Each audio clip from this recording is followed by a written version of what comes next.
आता मराठवाड्यातला लातूर मतदारसंघ पाहिल्यानंतर आपण नांदेडकडे वळूया। काँग्रेसचा बालेकिल्ला असलेला नांदेड लोकसभा मतदारसंघ 2019ला भाजपच्या ताब्यात गेला। त्यात काँग्रेसचे नेते अशोक चव्हाण भाजपवासी झाले, त्यामुळे आता मतदारसंघातील गणित बदललेली आहेत।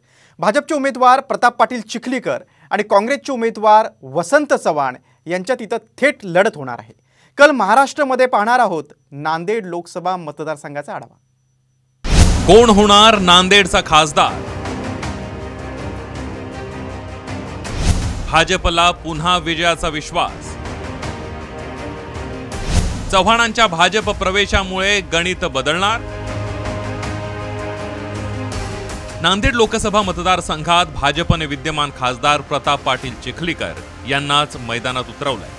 चिखलीकरांचे कट्टर विरोधक आणि काँग्रेसचे दिग्गज नेते अशोक चव्हाण हे आता भाजपमध्ये सामील झालेत, त्यामुळे चिखलीकर यांचं पारडं जड आहे।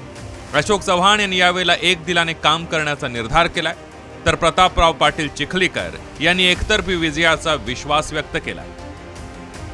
एका पक्षात मी एका पक्षात होता, संघर्ष होता, मी नाकारत नाही। आज मोदी साहेबांना मी हे क्रेडिट देईन की त्यांनी आम्हाला सर्व एकत्र आणलं आणि ही संधी मलाही दिली आणि त्यांनाही दिली। पण जिल्ह्यामध्ये विशेष राहिला नाही, जे झालं गेलं ते गंगला मिसळलं।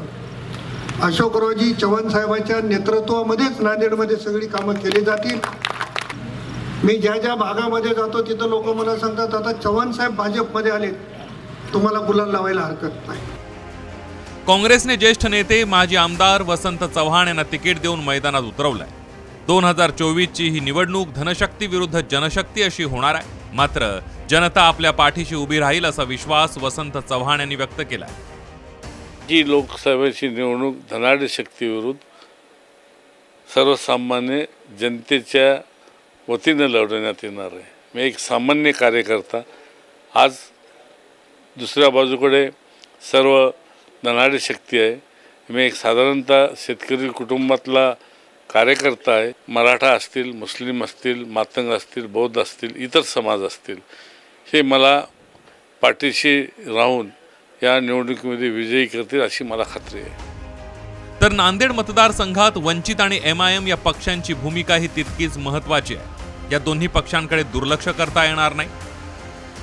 2019 लोकसभा निवडणुकीमध्ये वंचितच्या मतांच्या आकडेवारीवर एक नजर टाकूया। वंचितच्या प्राध्यापक यशपाल भिंगे यांनी तब्बल 1,66,196 मतं घेतली आणि त्याच वेळी अशोक चव्हाण यांचा 40,148 मतांनी पराभव झाला। MIM आणि वंचित यांची भूमिका काय असेल? कारण मागच्या वेळेला 2019मध्ये अशोक चव्हाण यांचा पराभव चिखलीकरांनी केला होता, परंतु त्याला वंचित कारणीभूत ठरलं होतं आणि वंचितच्या उमेदवाराने प्राध्यापक यशपाल भिंगे यांनी जवळपास 1.5 लाख मतं घेतली होती, त्यामुळे पराभव झाला हे सरळ दिसत होतं। अशोक चव्हाण यांच्या भाजप प्रवेशाने भाजपचा विजय निश्चित मानला जातोय, कारण अशोक चव्हाण यांची जिल्ह्यात मोठी ताकद आहे। आता काँग्रेसचा मतदार अशोक चव्हाण यांच्या सोबत आहे की काँग्रेस सोबत हे ठरवणारी ही निवडणूक असणार आहे। संजय सूर्यवंशी, साम